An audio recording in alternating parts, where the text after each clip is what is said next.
வணக்கம் மகளே, welcome to the ஃபென்சர் show. இன்னைக்கு ஷோல நம்ம பார்க்க போறது போட் அப்படின்ற தமிழ் மூவியோட ரிவ்யூ. இந்த படத்தை பாத்தீங்கன்னா சிம்புதேவன் தான் டைரக்ட் பண்ணிருக்காரு. அண்ட் இந்த படத்துல யோகி பாபு, MS பாஸ்கர் மற்றும் பலர் நடிச்சிருக்காங்க. இந்த படம் 1940 காலத்துல நடக்கக்கூடிய ஒரு சர்வைவல் டிராமா அப்படின்ற மாதிரி காட்டியிருப்பாங்க. அந்த பீரியட் ஆஃப் டைம்ல ஜப்பான்கார மெட்ராஸ்ல குண்டு போட போறான் அப்படின்ற மாதிரியான ஒரு நியூஸ் ஸ்ப்ரெட் ஆகுது. சோ உயிரை காப்பாத்திக்கணும் அப்படின்றதுக்காக யோகி பாபு தன்னோட பாட்டியோட போட் எடுத்துட்டு நடுக்கடலுக்கு போக முயற்சி பண்றாரு. அதே போட்ல நிறைய மக்கள் ஏறுறாங்க. ஒருத்தரும் வித்தியாசமான குணாதிசயத்தோட இருக்காங்க அண்ட் வித்தியாசமான பேக்ரவுண்டை சேர்ந்தவங்களா இருக்காங்க. சோ இவங்க எல்லாம் ஒரு கப்பல்ல நடுக்கடலுக்கு போறாங்க. அங்கேயே 2 நாள் தங்குற மாதிரியான ஒரு சூழ்நிலை உண்டாகுது. சோ அதுல என்னென்ன மாதிரியான சம்பவங்கள் நடக்குது, அவங்களுக்கு என்னென்ன மாதிரியான சேலஞ்சஸ் உண்டாகுது, என்னென்ன மாதிரியான ஆர்கியூமெண்ட்ஸ் நடக்குது, அண்ட் டுவர்ட்ஸ் எண்ட் யார் பொழைச்சா யார் இறந்தா அப்படின்ற மாதிரி நிறைய விஷயங்களை சொல்லக்கூடிய ஒரு படம் தான் இந்த படம். எனக்கு இந்த படத்துல பிடிச்ச விஷயம் அப்படின்றது, ஒரு பர்டிகுலர் இடத்துல டிஃப்ரெண்ட் மைண்ட் செட்ல டிஃப்ரெண்ட் பேக்ரவுண்ட்ல இருக்கிற மக்கள் கூட போது என்ன மாதிரியான கான்வர்சேஷன்ஸ் உருவாகும் அப்படின்ற ஒரு விஷயத்தை கிரியேட் பண்ண நினைச்சது அப்படின்னே சொல்லலாம். அது ஒரு இன்ட்ரெஸ்டிங்கான ஐடியாவா இருந்துச்சு. அதையும் ஒரு விதமான சர்வைவல் டிராமாவா கொடுக்கணும் அப்படின்ற ஐடியாவுமே ஒரு நீட்டான ஐடியா தான். அதுக்கு ஏற்ற மாதிரி கேரக்டர்ஸையுமே நல்ல வெரைட்டியா சூஸ் பண்ணியிருந்தாங்க அப்படின்னே சொல்லலாம்.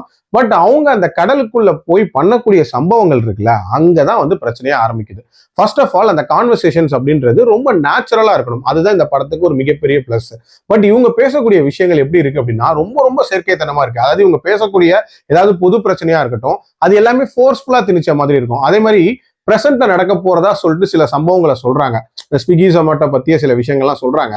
அதெல்லாம் பிரசன்ட்ல இருந்து பார்த்துட்டு போய் பாஸ்ட்ல பேசின மாதிரி இருந்துச்சே தவிர அந்த யதார்த்தமான சிச்சுவேஷனுக்கு பேசின மாதிரி இல்லை அப்படின்னே சொல்லலாம். அதே மாதிரி இதுல காட்டக்கூடிய அந்த சர்வைவல் போர்ஷன்ஸ், அதாவது ஒரு திமிங்கலம் ஒன்று சுத்திட்டு இருக்கு அப்படின்ற மாதிரி காட்டுவாங்க. ஸோ அது என்ன பண்ண போகுது அப்படின்ற ஒரு டென்ஷனை கிரியேட் பண்ண முயற்சி பண்ணிருப்பாங்க. பட் அதுவுமே பெரிய லெவல்ல கிரியேட் ஆகல. அதே மாதிரி அந்த போட்ல ஓட்ட விழுந்துருச்சு, தண்ணி வந்துட்டு இருக்கு. ஸோ நிறைய பேரை வச்சுக்க முடியாது, எடையை குறைக்கணும்னா சில பேர் குதிக்கணும் அப்படின்ற மாதிரியான சிச்சுவேஷன் இருக்கு.